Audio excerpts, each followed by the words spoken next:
दोस्तों नमस्कार। भारत के राजनीति को लेकर के हम लोग तो हर दिन बात करते हैं, चर्चा करते हैं अपने वीडियो के माध्यम से, लेकिन आज इस वीडियो के अंदर हम लोग पाकिस्तान की राजनीति को लेकर के बात करेंगे। पाकिस्तान के अंदर किस तरह का पॉलिटिकल क्राइसिस अभी हो चुका है और हम लोग अपने भारतीय राजनीति को लेकर के एक अक्सर शब्द का इस्तेमाल करते हैं कि खेला हो गया, खेला हो गया, खेला होने वाला है।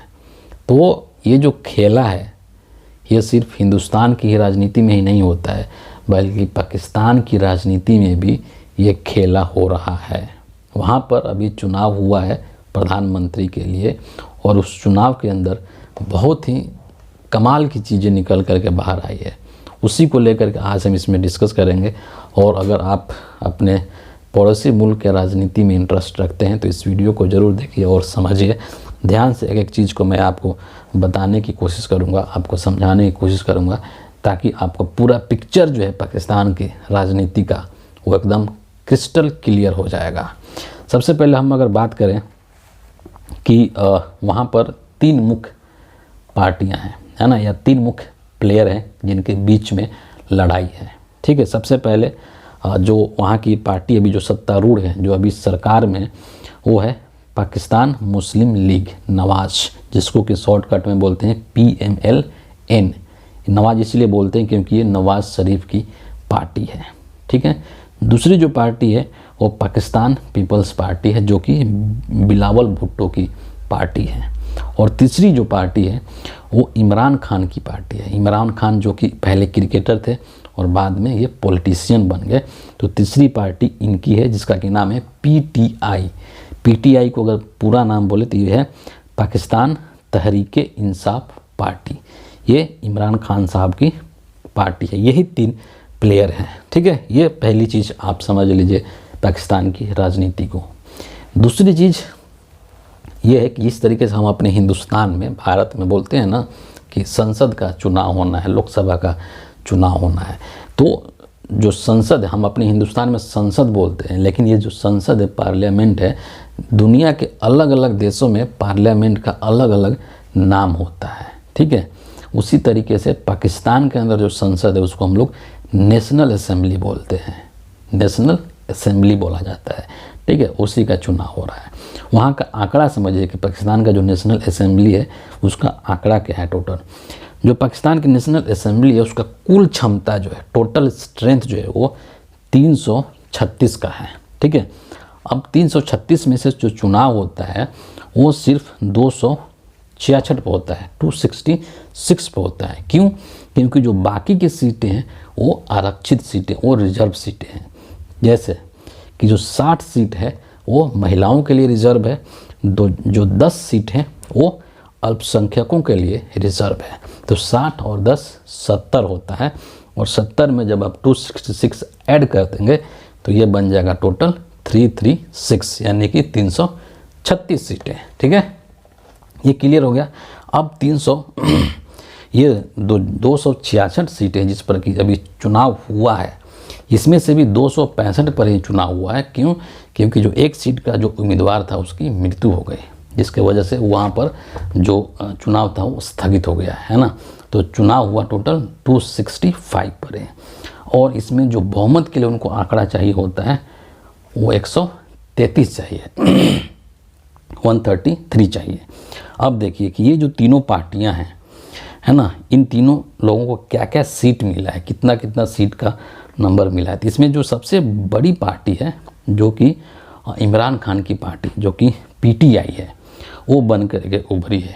और इसके जो लगभग 100 से 101 जो उम्मीदवार हैं वो जीत करके आए हैं। दूसरे नंबर की पार्टी जो बनी है वो नवाज शरीफ की पार्टी बनी है PMLN, जिसको कि लगभग 74 सीटें मिली है। और थर्ड जो तीसरी नंबर की पार्टी बनी है वो बिलावल भुट्टो की पार्टी बनी है PP, पाकिस्तान पीपल्स पार्टी, जिसको कि 54 सीटें मिली हैं।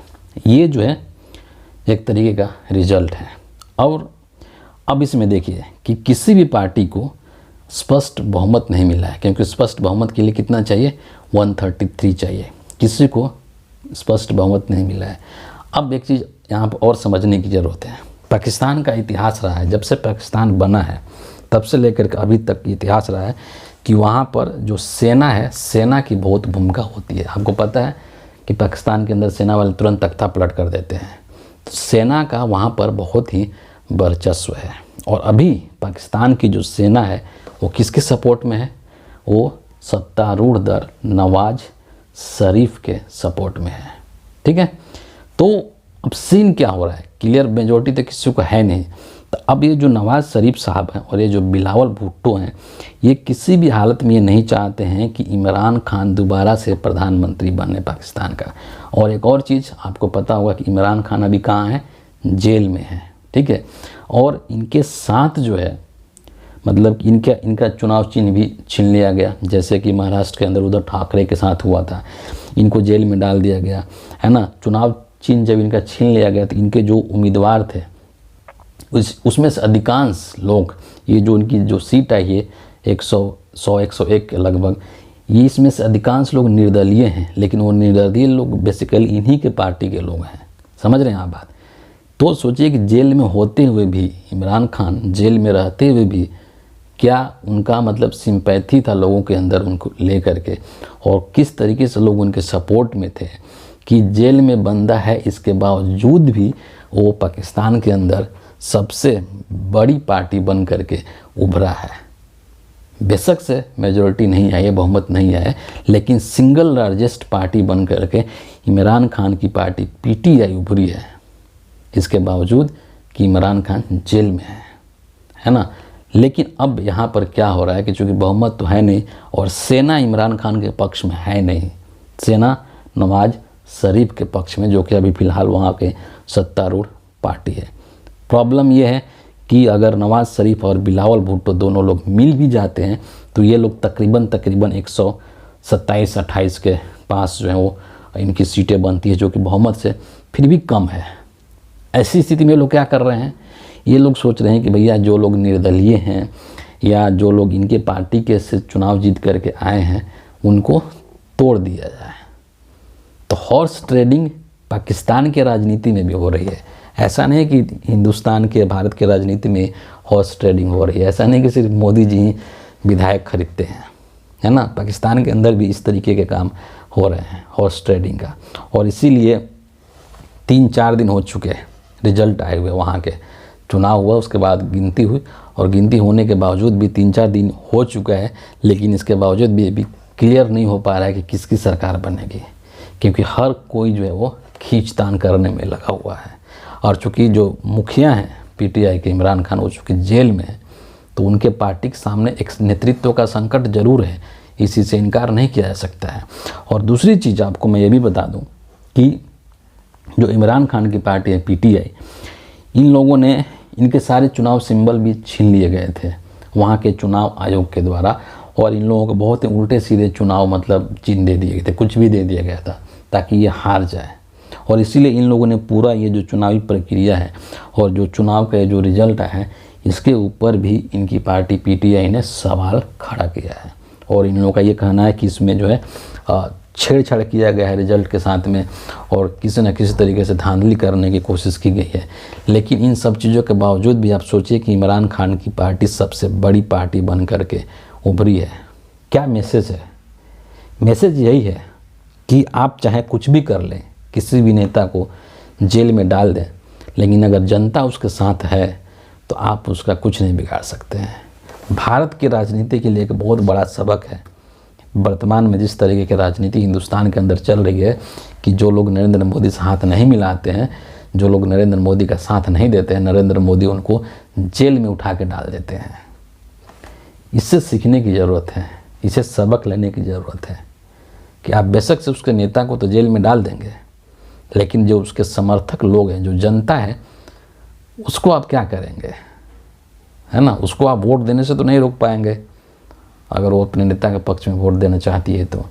एग्जाम्पल के तौर पर अगर आपने हेमंत सोरेन को जेल में डाल दिया, लेकिन झारखंड के जो लोग हैं, जो हेमंत सोरेन के सपोर्टर हैं, जो जिनको कि हेमंत सोरेन से हमदर्दी है, सिंपैथी है, आप उनको वोट करने से तो नहीं रोक पाएंगे ना, हैं। तो ये चीज़ समझने वाली है कि इसलिए कहते हैं कि कोई भी लोकतांत्रिक देश है जहाँ पर इस तरीके से चुनाव होता है ना, उसमें जनता सबसे सुप्रीम पावर होती है, जनता सबसे बड़ी मालिक होती है और सबसे ज़्यादा शक्ति जनता के अंदर ही निहित होती है, इसलिए कहा जाता है, और कोई दूसरी वजह नहीं है। तो पाकिस्तान की जो राजनीति है फ़िलहाल बहुत ही दिलचस्प है और हो सकता है अभी 1-2 दिनों के अंदर अंदर शायद ये क्लियर हो जाए कि कौन वहाँ पर प्रधानमंत्री बनेगा।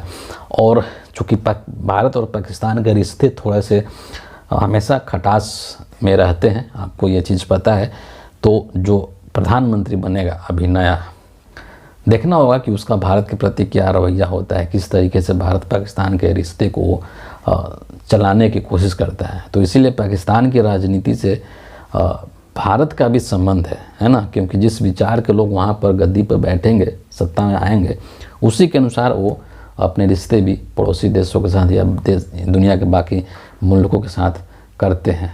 तो पाकिस्तान की राजनीति का असर भारत पर भी पड़ता है, भारत की राजनीति का असर पाकिस्तान पर भी पड़ता है।